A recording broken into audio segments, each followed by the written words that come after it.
Alright guys, welcome back to the channel, and we're gonna see something quite astonishing. We're gonna start off with this very interesting video. We're gonna see here something that doesn't make any sense. In these photos from San Francisco in 1870 something, I believe, 1878, we see a city which is literally completely a ghost town. The population was supposed to be 200,000 people. However, we see something that just doesn't make any sense. There's literally nobody on the street. Now you could say that this is just a coincidence, but honestly guys, this looks a bit too creepy to be true. Like, not even a man, woman or child in sight, as the video says. Look at that. That is just shocking. I mean, every single of these photos, this one is a clear one. Look at the street. We don't see even a single person on the street, and this is quite a long street, all right? It's quite obvious. This one as well. I mean, this is just crazy, and you're going to understand this in the next photos I'm going to show you. So remember, we see San Francisco 1878 completely empty, okay? Completely empty. Now let me just show you something else as well. In contrast, in 1848, all right, this is how the city was supposed to look like, all right?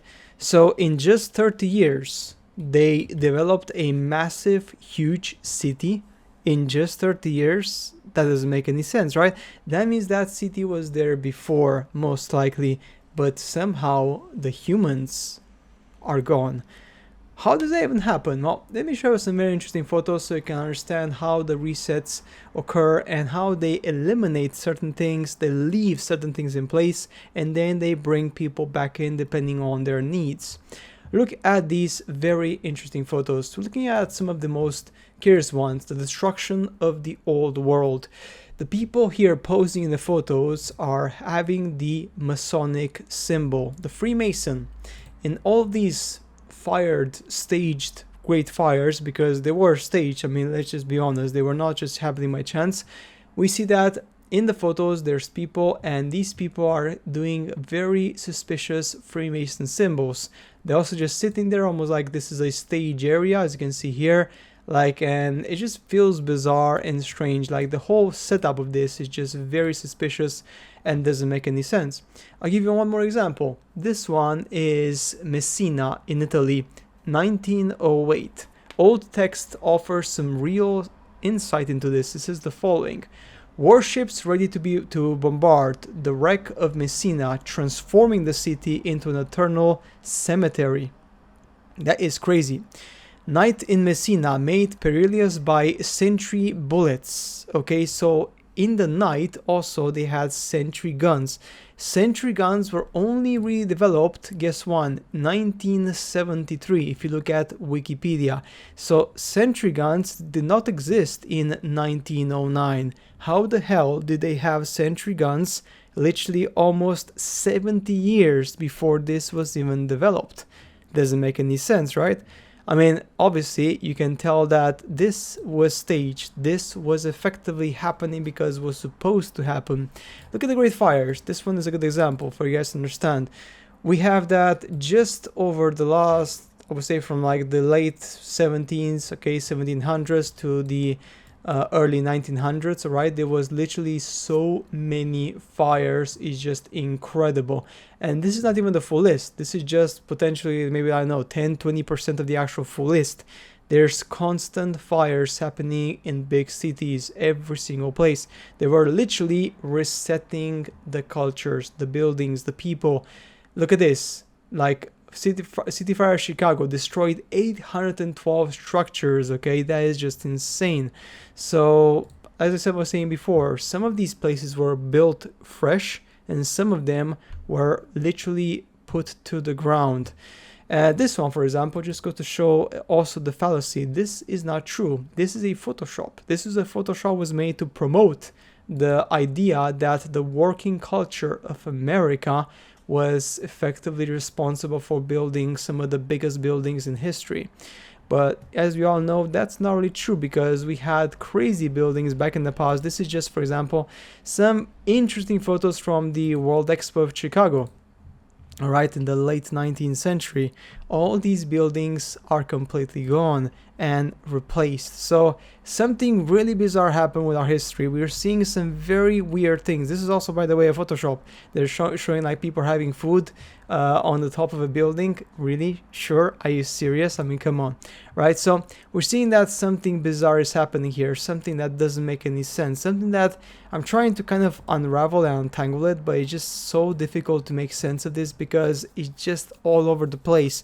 So we know for a fact two very important things. First and foremost, they were very big buildings. They were huge, massive buildings in the late 19th century, and they were all destroyed, massive fires. At the same time, in some of these cities, we have evidence that the cities were basically empty. So what, they rebuilt the cities and then they brought the children and the people in. Remember the orphan trains and the orphan like carriages, which were bringing millions of orphans from different parts of East Europe into America and into West Europe. Remember that? That was very suspicious at the same time.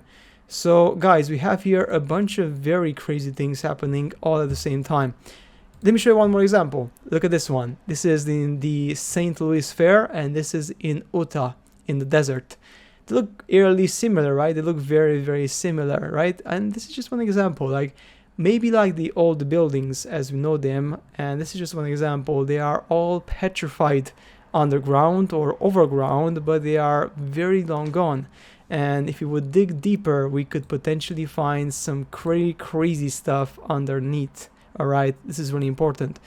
Now, this one is also a really cool one because I just wanted to show you guys this one because it just kind of drives a very important point home, especially about the giant structures.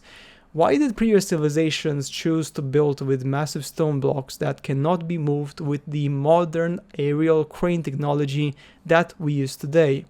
Is the size of a block relative to the size of the hands that place it? Question mark, right? This is a good question, to be honest, because again, the big monoliths, as we know them, just don't make any sense, and they're just so interesting. Like, it's just interesting, bizarre, strange, and just look at this thing, man. It's just incredible. Just incredible. I mean, I can't really zoom it somehow. I don't know what's going on, but anyway, it doesn't matter. Like, you can tell that this is just amazing block, an amazing example of how the old cultures of the day had advanced technology, or most likely the people living in that time were just absolute massive giants. And I'm gonna finish off with the Chicago Fair. Why not? Because this one is an amazing one. All these palaces, all these massive buildings were completely erased from history. They're gone. They are disappeared. Imagine the amount of technology and knowledge which was showcased in these palaces. Just crazy. I wish one day we will find out, but I don't know when effectively we will find out, but I'm pretty sure that there will be a moment when the true history of our planet will be revealed. That could be this year, next year, in 20 years, 50 years, 100 years. No idea, but I truly believe that at some point our true past is going to surface and it's gonna shock quite a lot of people out there. So guys, that's it for today's video. As always, I shall see you later in the next one.